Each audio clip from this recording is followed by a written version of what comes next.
بسم اللہ الرحمن الرحیم۔ الحمد للہ رب العالمین۔ الحمد، حمد الگ ہے، الگ ہے۔ عربی زبان میں ال کا بھی معنی ہوتا ہے اور کئی ایک معنوں میں استعمال ہوتا ہے، لیکن عام طور پر جو ہے وہ کسی کامن ناؤن کو پراپر ناؤن بناتا ہے، یعنی کسی عام کو خاص بنا دیتا ہے، نکرہ کو معرفہ کر دیتا ہے، خاص کا معنی دیتا ہے۔ جیسے انگریزی میں دا کا لفظ، جیسے بک اینڈ دی بک۔ اور حمد جو ہے ہا میم دال، حمد، حمد کہتے ہیں تعریف کو۔ تعریف کے لیے ایک اور لفظ بھی استعمال ہوتا ہے، مدح، میم دال ہے۔ مدح کس کو کہتے ہیں؟ تعریف کو، جو عام طور پر کس کے لیے ہوتی ہے؟ مخلوق کے لیے ہوتی ہے۔ حمد اللہ کے لیے ہوتی ہے، لیکن مدح مخلوق کے لیے ہوتی ہے۔ عموماً لوگ بادشاہوں کی تعریف میں قصیدے لکھتے تھے، تو دونوں میں تھوڑا فرق ہے۔ حمد کسی کے کمال کی تعریف کرنا ہوتا ہے، حمد صرف اس کے لیے ہوتی ہے جس میں پرفیکشن ہوتی، اور پرفیکشن صرف اور صرف اللہ کے لیے۔ اس لیے الحمد بھی کس کے لیے ہے؟ اللہ کے لیے۔ اور پرفیکشن کے ساتھ یہ کہ اس تعریف میں محبت اور تعظیم بھی ہوتی ہے۔ محبت کا معنی کیا ہے؟ لو، اینڈ تعظیم، رسپیکٹ، کسی کو بڑا سمجھنا۔ تو حمد کا کیا معنی ہوا؟ تعریف کس پر؟ اس کی پرفیکشن پر۔ کیسی تعریف؟ جس میں کیا ہو؟ محبت اور تعظیم ہو، رسپیکٹ ہو، اس کو کہتے ہیں حمد۔ کس کے لیے؟ للہ، اللہ کے لیے۔ اب یہ جو للہ ہے، اس میں بھی آپ سامنے دیکھ رہے ہیں کہ لام الگ ہے اور اللہ الگ۔ عربی زبان میں حروف کے بھی معنی ہوتے ہیں، حروف میں لیٹرز، جیسے الف با تا تھا، آج آپ نے پڑھا نا، تو سب کے تو نہیں، لیکن بہت سارے جو لیٹرز ہیں ان کے بھی معنی ہوتے ہیں۔ تو لام کا مطلب ہے کے لیے، فور۔ اللہ ہی اللہ، اللہ کا لفظ جو ہے یہ الہ سے ہے، اور الہ کہتے ہیں معبود کو، جس کی عبادت کی جائے۔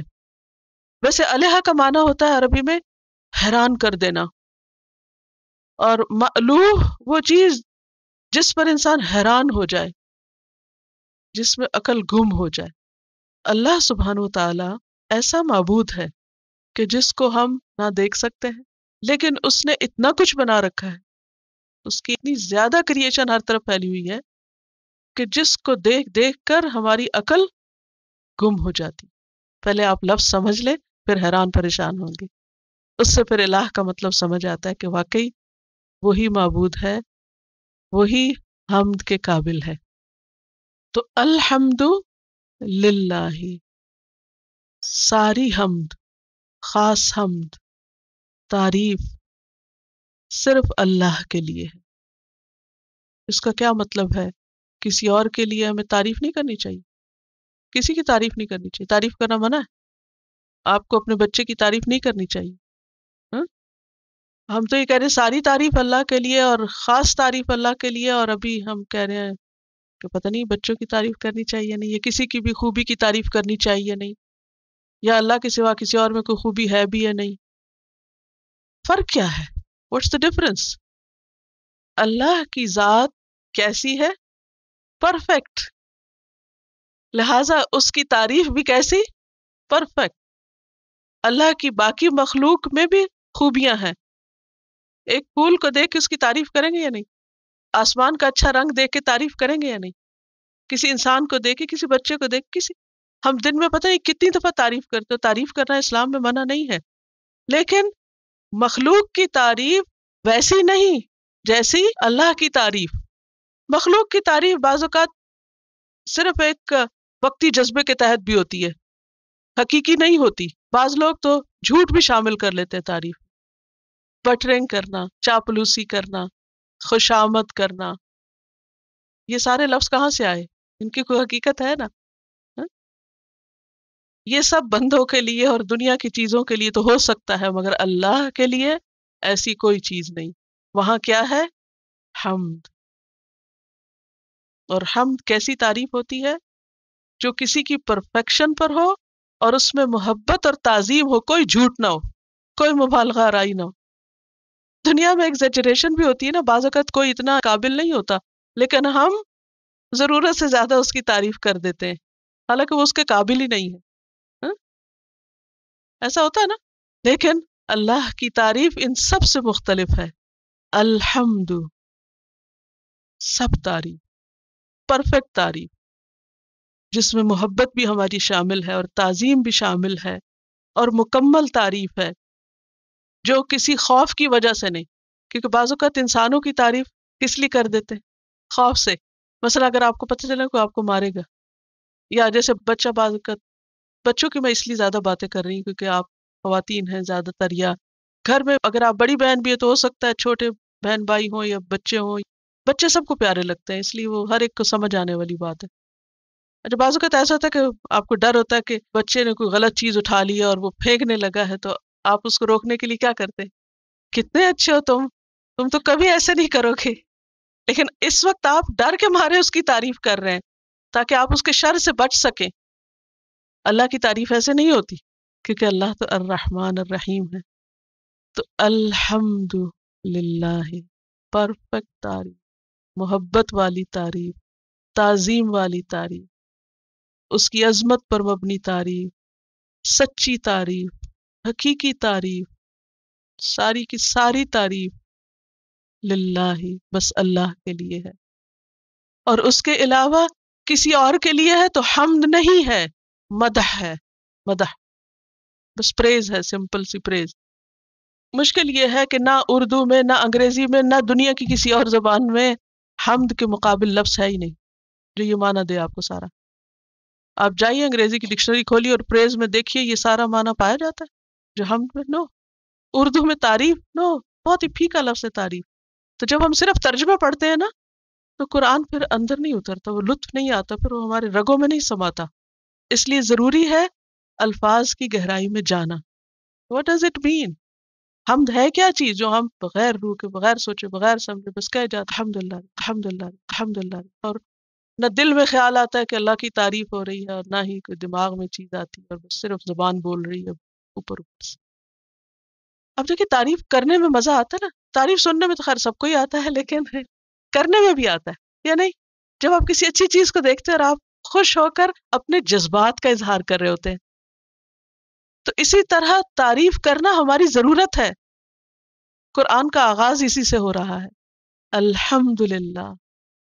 تو جب الحمدللہ آپ کہیں تو آپ کی آنکھیں، آپ کا دل، آپ کا دماغ، اور سب کے اندر ایک رسپیکٹ اور محبت اللہ کے لیے ہونی چاہیے۔ الحمد للہ، اور اللہ جو ہے یہ ذاتی نام ہے، اللہ سبحانہ وتعالیٰ کا، حقیقی معبود کا، الہ برحق کا۔ کیوں؟ کیوں اللہ کے لیے؟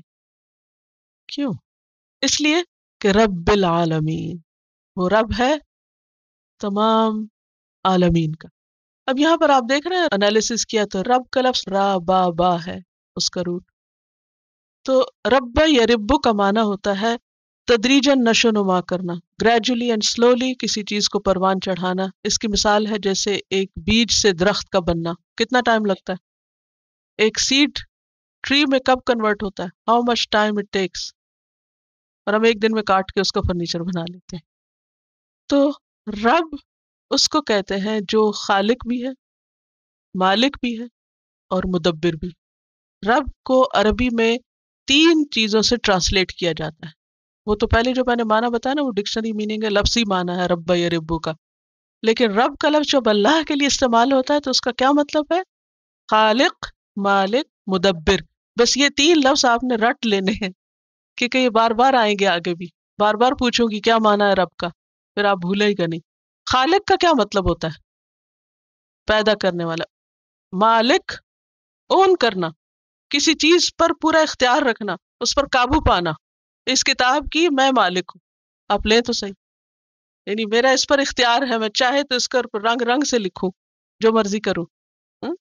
تو خالق جو کریٹ کرتا ہے، بناتا ہے، مالک جو پھر اس کو اون بھی کرتا ہے، اور مدبر جو پلان کرتا ہے، پلانر۔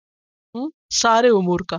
اللہ نے کائنات کو پیدا بھی کیا اور اون بھی کرتا ہے اور ان سب کو چلا بھی رہا ہے، اس کی تدبیر بھی وہ کرتا ہے، اوپر سے نیچے تک، آسمان سے زمین، زمین سے آسمان تک، ہر چیز کی تدبیر وہ کرتا ہے، چاہے بارش برستی ہے یا نہیں، یا ہوائیں دائیں کو چلیں گی بائیں کو چلیں گی، کیا ہوگا کیا نہیں، سب اسی کی پلاننگ ہے، میری اور آپ کی نہیں، نہ کسی اور انسان کی۔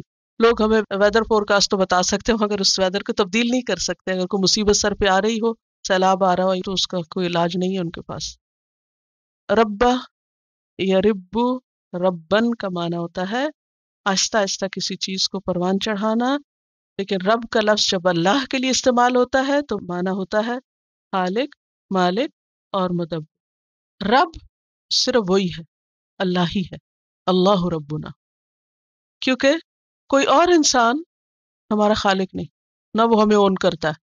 اب لوگوں کا حال کیا ہوتا ہے، تھوڑا سا ہم پر احسان کر لیں تو ہم کو اون کرنے لگتے کہ ہمیں ہر کام کی انہی کی مرضی سے کرنا چاہیے۔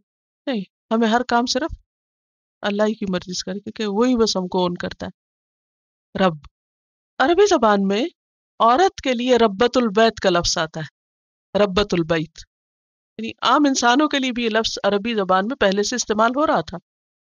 عورت کو ربۃ البیت کیوں کہتے ہیں؟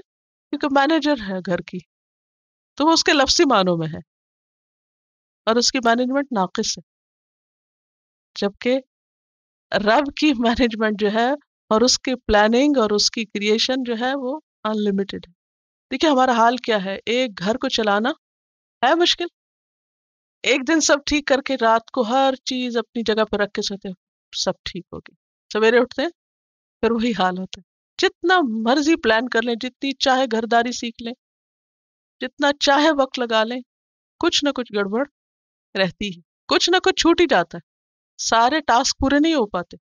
لیکن اس کے مقابلے میں اللہ سبحانہ وتعالیٰ کے لیے جب رب کا لفظ استعمال ہوتا ہے، تو آپ دیکھیے کہ وہ سورج کو اپنے وقت پر نکالتا، ہم خود نکلنے میں لیٹ ہو جاتے ہیں، بچوں کو بھیجنے میں لیٹ ہو جاتے ہیں، لیکن اللہ سبحانہ وتعالیٰ وقت پر سورج نکالتا، وقت پر غروب ہوتا ہے، ہر چیز اپنی اپنی جگہ پہ چل رہی ہے، اسی کے حکم کے مطابق چل رہی ہے، اور جتنا کچھ اس نے پیدا کیا ہے، عام طور پر یہ ہوتا ہے نا گھر میں اگر ذرا مہمان آ جائیں اور زیادہ برتن نکل جائیں تو پھر دیکھیں عالم کیا ہوتا ہے کہ ان سب کو واپس رکھنے میں ایک مصیبت آئی ہوئی ہوتی ہے۔ لیکن اللہ تعالیٰ کی کریشن، میں یہ کمپیریزن اس لیے گھر کا کریں کیونکہ آپ لوگ گھر چلاتے ہیں، اور یا اگر گھر نہیں آپ میں سے کوئی چلاتا ہے تو کوئی بزنس چلاتا ہے یا کوئی آفس یا اپنے ورک پلیس یا کسی بھی چیز جہاں بھی آپ کو مینجمنٹ کا کام کرتے ہیں، وہاں اس کی مثال کو آپ سامنے رکھیے، اور دوسری طرف اللہ سبحانہ وتعالیٰ کی پوری یونیورس کو، پھر آپ کمپیئر کر لیجئے، اپنے گھر کو دیکھ لیجئے اور اس کے سامان کو اور جو کچھ اس میں آپ نے رکھا ہوا ہے، اور اللہ سبحانہ وتعالیٰ کی پوری کائنات کو۔ بڑے سے بڑا بزنس مین کسی کا بھی سوچ لیجئے دنیا میں، اگر کوئی ہے جس کو آپ مجھ سے زیادہ جانتے ہوں گے، کہ اس کا بزنس ہم کتنے امپریس ہوتے ہیں، اتنا بڑا بزنس بلینز کا، اور عام طور پر لوگ مثال دیتے ہیں اس بل گیٹ، بتاتے رہتے ہیں کہ اب اتنا ہو گیا اس کے پاس اور اتنا، اور ایسے مینج کرتا ہے معلوم نہیں کیا کیا۔ اس کو سوچ لیجئے، ایک طرف بل گیٹ کو سوچ لیجئے اور دوسری طرف پھر آپ دیکھیے کہ اصل رب کون ہے، اور اصل مدبر اور پلاننگ کرنے والا کون ہے، اور چلانے والا، اور اس کی اونرشپ کیا ہے، اور دنیا کے ان لوگوں کی اونرشپ کیا ہے، اور ہمیں کس سے متاثر ہونا چاہیے، اور کس کی بات ماننی چاہیے، اور کس کی طرف رجوع کرنا چاہیے۔ تو رب العالمین، وہ صرف رب کسی خاص جگہ کا نہیں، کسی ایک ملک کا نہیں، کسی ایک انسان کا نہیں، کسی ایک قبیلے نسل کا نہیں، بلکہ العالمین۔ اور العالمین، عالمین کیا ہوتا ہے؟ عالمین یہ العالم کی جمع ہے، اور اس کا جو بیسک سٹرکچر ہے وہ عین لام میم ہے، روٹ اس کا عین لام میم ہے، اور اسی سے لفظ علم بنتا ہے، اور علم کہتے ہیں نشانی کو، علم نشانی کو کہتے ہیں، اور عالم اسی سے نکلا ہے۔ ہر وہ مخلوق جو اللہ کے وجود اور اس کی معرفت کی طرف ہماری رہنمائی کرے۔ عالم کیا چیز ہے؟ ہر وہ چیز، اللہ کی ہر وہ کریشن، چاہے وہ ہمارا سیل ہی کیوں نہیں، چھوٹے سے چھوٹی چیز، یا کوئی سورج کو لے لیجیے، درخت کو لے لیجیے، آسمان کو لے لیجیے، اللہ کی کریشن کی ہر چیز کیا ہے؟ علم، جس سے ہمیں کیا پتہ چلتا ہے؟ کریٹر کا پتہ چلتا ہے۔ تو علم، نشانی جو ہمیں کریٹر کی طرف رہنمائی کرے، اس کی پہچان کرائے۔ تو اللہ کے سوا باقی ساری چیزیں کیا ہے؟ عالم ہے۔ کریٹر ایک ہے اور باقی ساری اس کی کریشن ہے۔ تو اس کی کریشن میں سے جو بھی کوئی چیز ہم کو نظر آتی ہے جس سے ہمیں اس کی پہچان ہوتی ہے یا جو ہمیں اس کی طرف لے جاتی ہے، ویسے تو ہر چیز ہی لے جاتی ہے، الگ بات ہم کو نظر نہ آئے، ہاں؟ تو وہ سب کیا ہے؟ عالم ہے۔ سمجھ آئی؟ کیا ہے عالم؟ عالم کا چلیے عالمین کا سنگولر کیا ہے؟ عالم۔ عالم کا روٹ کیا ہے؟ عین لام میم۔ عین لام میم سے علم بنتا ہے۔ علم کس کو کہتے ہیں؟ نشانی۔ آپ نے اردو میں بھی علم کا لفظ جھنڈے کے لیے سنا ہوگا، استعمال ہوتا ہے۔ وہ کس لیے ہوتا ہے؟ جھنڈا کیوں اٹھاتے ہیں لوگ؟ نشانی۔ بس اب یاد رہے گا آپ کو۔ تو علم، عالم، نشانیاں جس سے کیا پتا چلے؟ خالق کا پتا چلے۔ ہم؟ اور مراد اس سے کیا ہے؟ ساری کریشن۔ تو رب العالمین وہ جو خالق ہے ساری یونیورس کا، اس سب کو اون بھی کرتا ہے اور پھر ان سب کی پلاننگ بھی اس کو چلا بھی رہا ہے۔ اب آپ دیکھیے، میرا سوال آپ سے یہ ہے کہ اللہ کی تعریف کیوں کی جائے؟ الحمدللہ کیوں؟ اس لیے کہ وہ رب العالمین، ہر چیز کو اس نے پیدا کیا، کسی اور نے کیا ہو؟ آپ کہیں گے نہیں، میں نے بھی فلاں چیز بنائی ہے، فلاں چیز لکھا ہے، میں کھانا بنا سکتی ہوں، میں کپڑا سی سکتی ہوں، فلاں بہت کریٹو ہے۔ یہ کتنا زیادہ استعمال ہوتا ہے، شی از ویری کریٹو، روز نئی نئی چیزیں بناتی، she is creative in making food, creative writing, creative پتہ نہیں کیا کچھ۔ تو انسان بھی کریٹو ہو سکتا ہے، کریٹو ہو سکتا ہے، مگر ناقص ہے، اس کی کریشن میں نقص ہے، اس کی کریشن اوریجنل نہیں ہے۔ ہم عموماً کریٹو چیز کہتے ہیں جو اوریجنل ہو، حالانکہ اوریجنل کچھ بھی نہیں۔ اگر کسی نے کوئی نئی ریسیپی ایجاد کر لی تو وہ جو انگریڈینٹس ہیں وہ کہاں سے آئیں؟ وہ تو اس نے خود نہیں اگائے یا بنائے، وہ تو ریڈی میڈ ہی لی ہے نا چیزیں۔ تو صرف کسی چیز کو نئے طریقے سے مکس کرنے کا نام کریٹیوٹی ہو گیا، یا کوئی ایک نیا اچھوتا خیال لے آنے کا نام کریٹیوٹی ہے؟ نہیں، اصل کریٹر وہ ہے جو اوریجنیٹر بھی ہے، اور کریٹر وہ ہوتا ہے جو کچھ نہ سے کچھ بنائے، کچھ چیزوں سے کچھ اور بنا لینا یہ کریٹو ہونا نہیں ہے۔ میری بات سمجھ میں آ رہی؟ دنیا میں جتنے بھی کریٹر ہیں وہ دراصل اللہ کی کریشن کو اسمبل کر رہے ہیں، بس ان کو نیا نیا شکل دیتے، بس شیپ دیتے رہتے ہیں، اسمبل کرتے رہتے ہیں، کچھ سے کچھ ملاتے، کبھی ادھر ملا دیتے، پھر ان کو ادھر کہیں اور ملا دیتے، پھر کچھ اور بنا لیتے ہیں، بس یہ کچھ کر رہے ہیں۔ یہ کریٹر ہونا نہیں ہے، اور یہ کریٹو ہونا ایکچولی نہیں ہے۔ تو سب تعریف اللہ کے لیے، کیونکہ وہ رب العالمین ہے، ہر چیز اسی نے بنائی ہے، اس لیے سب سے زیادہ تعریف اسی کی۔ اس سے ایک بات یہ پتہ چلتی ہے کہ اللہ کے علاوہ جو بھی ہے، چاہے وہ پیغمبر ہیں، چاہے فرشتے ہیں، چاہے اولیاء اللہ ہیں، وہ سب بھی اللہ ہی کے بنائے ہوئے، وہ اللہ کے شریک نہیں ہیں، اللہ کے مقابل نہیں ہیں، اور اللہ کے محتاج ہیں۔ یا ایھا الناس انتم الفقراء الی اللہ، اے لوگو تم سب اللہ کے محتاج ہو۔ تو الحمدللہ رب العالمین، سب تعریف اللہ کے لیے ہے جو رب ہے تمام جہانوں کا۔